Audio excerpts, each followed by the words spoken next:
Hello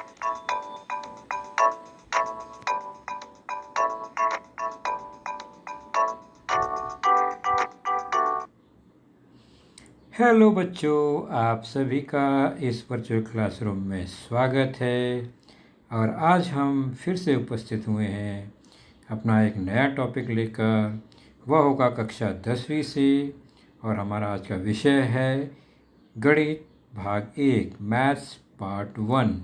और हमारा आज का जो प्रकरण है वह है पाठ 3 अंकगणितीय श्रृंखला अरिथमेटिक प्रोग्रेशन, जिसमें आज हम अपना पहला भाग लेंगे। और मैं हूं आपका वर्चुअल मार्गदर्शक Ajay Kumar Maurya, MCGM virtual classroom Dadar से। चलिए शुरू करते हैं अपना टॉपिक आज का। और हमारा आज का जो घटक है वह है संख्या सूची या संख्या समूह, लिस्ट ऑफ नंबर्स और ग्रुप ऑफ नंबर्स। दूसरा घटक है अनुक्रमणिका सीक्वेंस। और तीसरा घटक है अंकगणितीय श्रृंखला अरिथमेटिक प्रोग्रेशन। तो हम धीरे धीरे स्टेप बाय स्टेप इन तीनों मुद्दों पर चर्चा करेंगे और अंकगणितीय श्रृंखला तक पहुंचेंगे। तो चलिए शुरू करते हैं। पहले हम कुछ संख्या सूची देखते हैं, ग्रुप ऑफ नंबर्स देखते हैं, लिस्ट ऑफ नंबर देखते हैं। जैसे कि आपके स्क्रीन पर बच्चों यह कुछ संख्याएं लिखी गई हैं, उसकी एक सूची बनाई गई है। 2, 5, 8, 17, 11, 23 आपको दिखाई दे रहा है स्क्रीन पर। ये एक संख्या सूची है, संख्याओं का समूह है।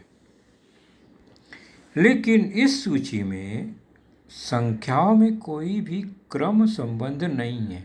क्रम संबंध मतलब कि संख्याएं देखकर आप अगली संख्या क्या आएगी हम बता नहीं सकते। जैसे 2 के बाद 5, 3 का अंतर, 5 के बाद 8, 3 का अंतर, लेकिन 8 के बाद 17 आ गया, 17 के बाद 11 आ गया।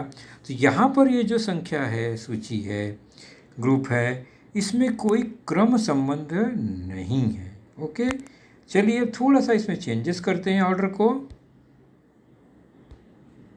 ध्यान से देखिए, 11 आ गया, 14, 17, 20, 23, 26। अब आप ध्यान से देखिए इस संख्या सूची को। तो यहाँ पर संख्याओं में एक विशेष क्रम संबंध है। क्या क्रम संबंध है? तो हर 2 संख्या यानी अगली संख्या जो है पिछली वाली से, पहले वाली से 3 अधिक है। और ये किसी भी क्रमिक संख्या में आप देख सकते हैं। इसका मतलब इसी क्रम से हम आगे की संख्याओं को पहचान सकते हैं। तो ऐसी सूची में संख्या को हम क्रम से नंबर दे सकते हैं, नाम दे सकते हैं। तो मान लीजिए पहली संख्या को हमने A1 कहा, वो पहला पद हो गया। तो दूसरे को A2, तीसरे को A3, A4, A5, A6 इस क्रम में हम दे सकते हैं। यहाँ पर हमने क्रम दिया क्योंकि हमें किसी भी संख्या या किसी भी स्थान की संख्या को खोजना आसान है, क्योंकि इसमें एक संबंध है। तो ऐसी क्रमिक संख्याओं का हमने एक सूची बना लिया। ऐसी सूची जिसमें संख्याओं का क्रम निश्चित है और हम किसी भी संख्या या किसी भी क्रम की संख्या को आसानी से खोज सकते हैं, ऐसे समूह को अनुक्रमणिका कहते हैं। तो ये नंबर्स जो हैं वे सीक्वेंस में है, ऐसा कहा जाता है। सीक्वेंस में होने से उनके बीच में एक विशिष्ट संबंध उत्पन्न होता है और किसी भी क्रम की संख्या को खोजना आसान हो जाता है। तो a set of numbers where the numbers are arranged in a definite order is called a sequence. तो ये सीक्वेंस आपको पता चल गया। विशिष्ट क्रम में लिखे गए संख्याओं को अनुक्रमणिका कहते हैं। तो हम आ गए अनुक्रमणिका तक। तो यह संख्या सूची है और अब यह बन गया एक अनुक्रमणिका विशिष्ट क्रम वाले। और अनुक्रमणिका की प्रत्येक संख्या को उसका पद या टर्म्स कहते हैं। तो पहले पद को T1, देखिए अनुक्रमणिका के जो पद हैं टर्म्स है T से, तो पहला पद हमेशा T1, दूसरा T2, तीसरा T3, इसी क्रम में यह पद बढ़ता जाता है। तो नौवां पद T9 और इसी तरह असीमित पद है। आगे कोई nवां पद खोजना है तो वह Tn हमें मिलेगा। तो पहला पद T1, पांचवा पद T5, नौवां पद T9, तो nवां पद Tn और nth टर्म इज Tn। तो पहला पद फर्स्ट टर्म T1, यहाँ पर 2 है। दूसरा पद आप देख रहे हैं T2 5 है। पांचवा पद आप देखेंगे तो T5 = 14। तो nवां पद Tn होगा, जो कि इसमें अभी फिक्स नहीं है कि कौन सा पद, तो nवां पद होगा तो Tn। तो इसका मतलब अगर n 100 है तो 100वां पद T100 होगा, उसे हम T100 कहेंगे। ओके, चलिए आगे बढ़ते हैं। हमने देखा सीक्वेंस को, अब कुछ उदाहरण देखते हैं और सीक्वेंस में क्या संबंध है वह जानने का प्रयास करेंगे। तो पहले अनुक्रमणिका है 1 4 7 10 डैश डैश, दूसरी है 6 12 18 और आगे असीमित, तीसरी है 3 3 3 और असीमित, इसी क्रम में आगे। अब उसके पदों को चेक करें। तो पहले में T1 1, T2 4, T3 7, T4 10, इसी क्रम में ये है। दूसरी अनुक्रमणिका में देखेंगे तो T1 6, T2 12, T3 18 है, जैसा कि हम देख रहे हैं। और in third sequence first term T1 is 3, T2 is 3 and T3 is also 3। तो अब इन तीनों सीक्वेंस में आप ध्यान से देखो तो क्या कोई नियम प्राप्त होता है? संबंध तो है ही है, लेकिन क्या संबंध है, क्या नियम है, आप खोज सकते हैं क्या? तो ध्यान से देखिए। तो पहले अनुक्रमणिका में अगला टर्म जो है पिछले से 3 अधिक है, यानी 3 जोड़ने पर अगला टर्म मिल गया हमें। दूसरे में 6 12 18, 6 जोड़ने पर अगला टर्म मिल गया। तीसरे में 0 जोड़ने पर अगला टर्म मिल गया, यानी हमने कोई संख्या जोड़ा है अलग अलग सीक्वेंस में तो हमें अगला पद मिल गया। जोड़ने पर हमें अगला पद मिला, यह एक नियम प्राप्त हुआ यहाँ पर। आगे देखते हैं कुछ और उदाहरण सीक्वेंस के और उसके टर्म्स को, पद को देखते हैं।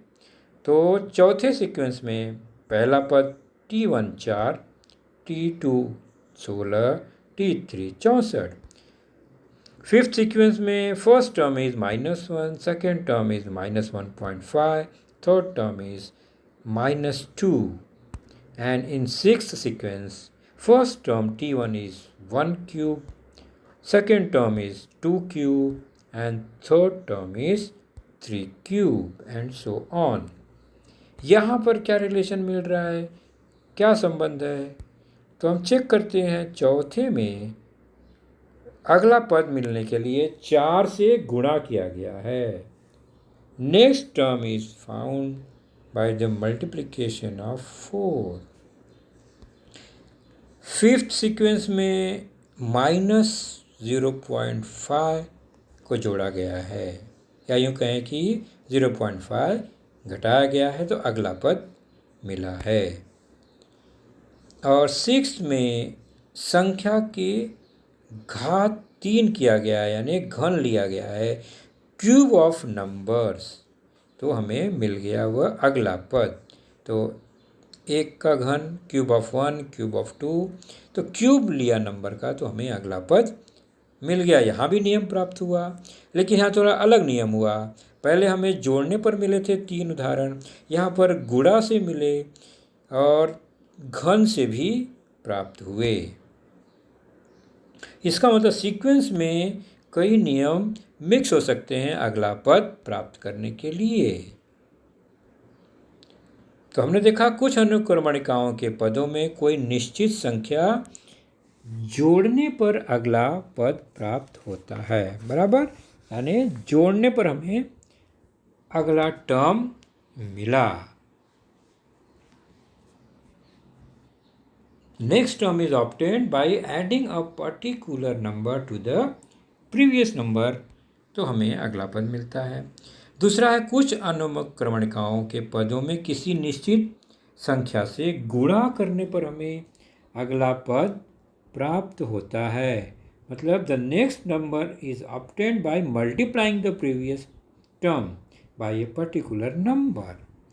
तो जोड़ने पर और गुणा करने पर। और एक हमने ऐसा भी देखा सीक्वेंस जहाँ पर न जोड़ने से न गुणा करने से बल्कि हमें कोई तीसरी कृति करनी पड़ी, यहाँ पर हमें घन करना पड़ा, तो हमें अगला टर्म प्राप्त हुआ। तो सीक्वेंस अलग अलग क्रिया करने पर हमें मिलता है अलग अलग टर्म्स। तो अगला पद प्राप्त करने के लिए अनुक्रमणिका में जोड़ा भी जा सकता है, गुणा भी किया जा सकता है और कोई और भी क्रियाएं की जा सकती हैं। तो जोड़ने पर, गुणा करने पर या अन्य क्रियाएं करने पर भी सीक्वेंस के क्रमिक पद प्राप्त होते हैं।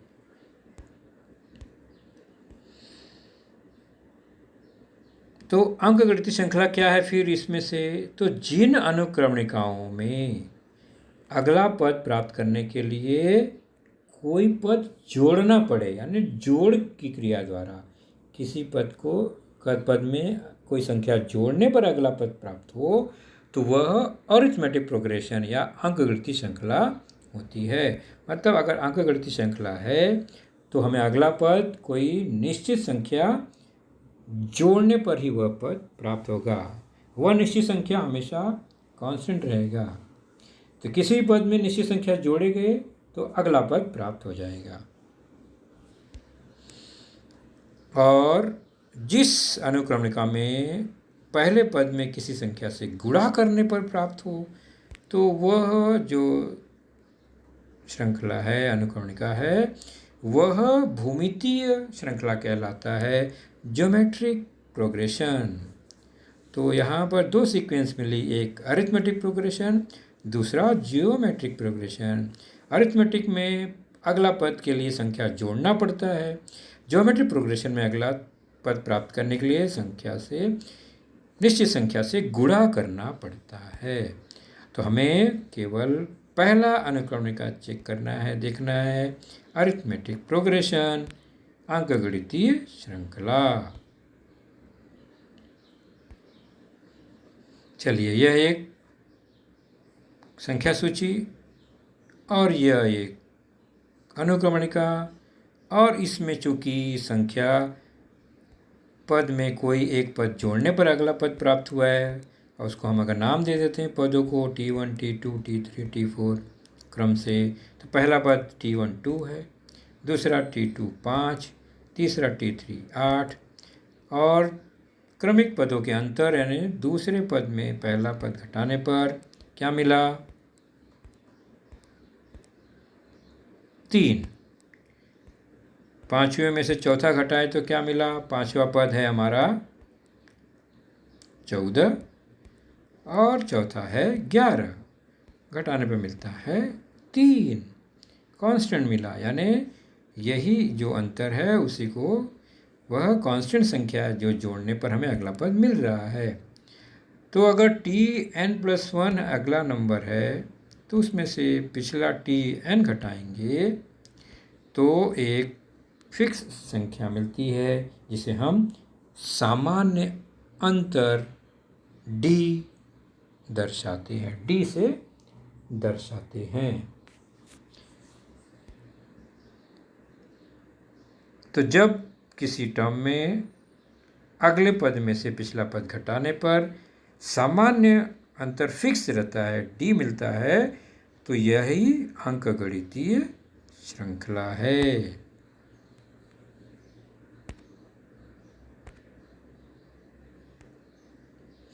तो अंकगणितीय श्रृंखला में हम चलते हैं आगे।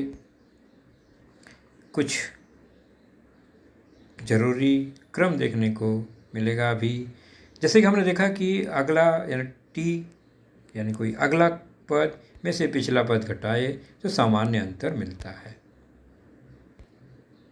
तो T2 में से T1 यानी पिछला पद घटाएंगे तो भी D मिलेगा। इसको पक्षांतर करते हुए हमें T2 बराबर मिलता है T1 धन D। आप देख रहे हैं ऊपर का एक समीकरण। तो दूसरा पद प्राप्त करना है तो पहले पद में D जोड़ दिया। ठीक उसी तरह T3 में से T2 घटाने पर भी हमें D ही मिलेगा। तो T3 प्राप्त करना हो तो क्या करेंगे, T2 में D को जोड़ देंगे। समीकरण इस तरह से बन गया। तो जब भी कोई पद प्राप्त करना है तो पिछले पद में D जोड़ देंगे तो हमें वही पद मिल जाता है। ओके, तो क्या मिला हमें कि अगर पहला पद को A ले लें, अब हम एक रिलेशन बनाते हैं, सीक्वेंस इक्वेशन बनाते हैं कि पहले पद को हमेशा A माने और अंतर जो है वो फिक्स D है। पहला पद फिक्स A और सामान्य अंतर D फिक्स है। तो हमें क्या मिलता है कि पहला पद T1 जो है वो A हो गया, हमने A माना। तो दूसरा पद क्या होगा, A में D जोड़ दिया तो दूसरा पद मिलेगा। तो T1 A है पहला पद और उसमें हमने D जोड़ दिया। तो दूसरा पद प्राप्त करना है तो पहले पद में D जोड़ दिया। T2 equal to A plus D। A क्या है, हमने T1 हटाकर A को पहला पद मान लिया यहाँ पर। तो इसमें जब भी इक्वेशन आएगा पहले पद को A मानकर हम कृति करेंगे।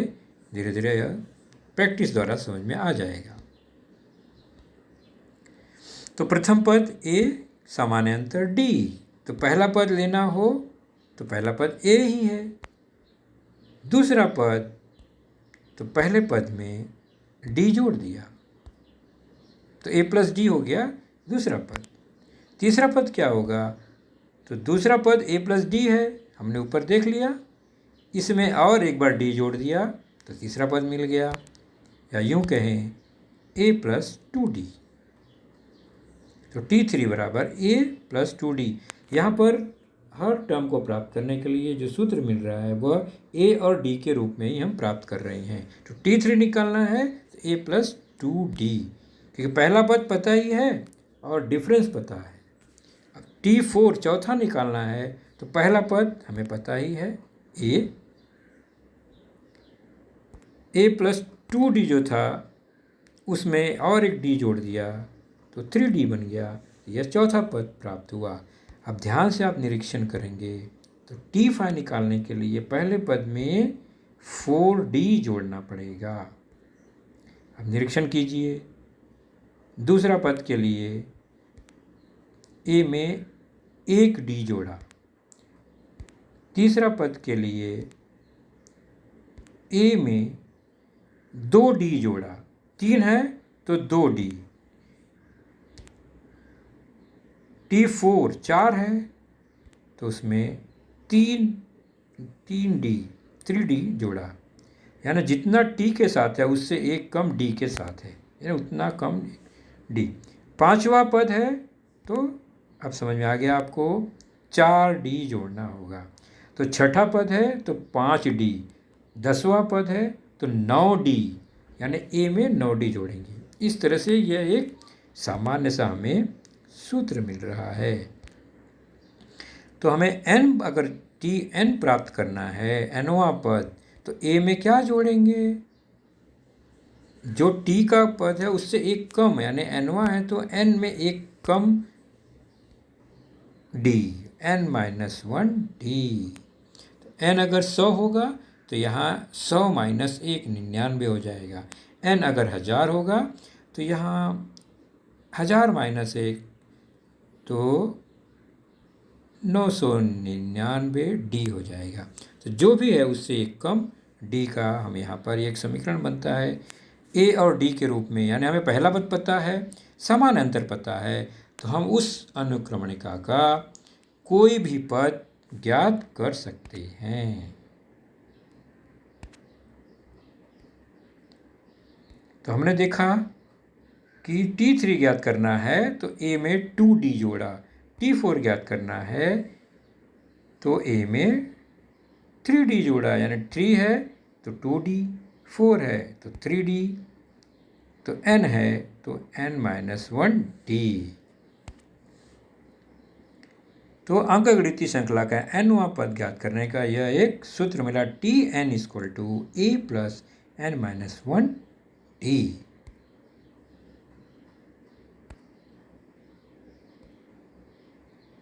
चलिए एक छोटा सा उदाहरण लेते हैं। अभी हमने जो अनुक्रमणिका देखा वो भी अंकगणितीय श्रृंखला।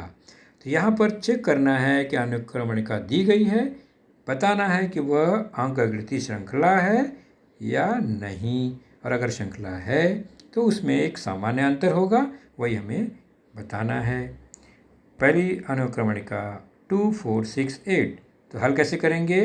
हम पहले 1 2 3 पद कोई भी चुन लेते हैं क्रम से। पहला पद T1 2, T2 4, T3 6 है। अब हम क्रमिक पदों का अंतर लेते हैं, अगले से पिछले का अंतर T2 - T1, और यहाँ पर आएगा 4 - 2, और ये हुआ 2।